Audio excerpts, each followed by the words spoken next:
should say, if you find that this is too hard, some things that you can do, I would like lay a towel over top, or a towel around it too, so it wouldn't really damage my yoga mat.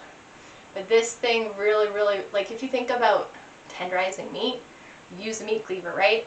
I don't recommend you take a meat cleaver to your body because we have veins, we have nerves, we've got all kinds of things you don't want to puncture. But you do want to break away the dried up fascia, because kind of combing and rolling and rubbing and getting circulation and just making sure things stay flexible and get like the moisture is getting everywhere and stuff like that. So there's lots of different tools. I should also mention I love this yoga mat, and I'll try to find it and link it in the description as well.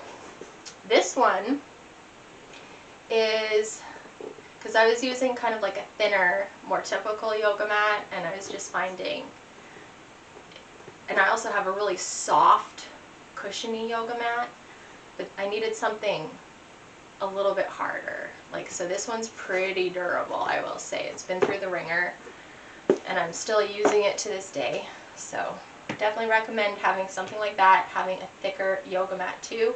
Because if you're using these rollers and you're finding it's just too much, having something that can help absorb some of that weight, some of that pressure, will really be beneficial.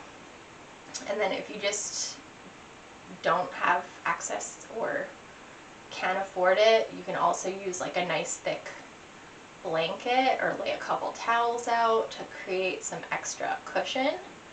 And I just find it so helpful.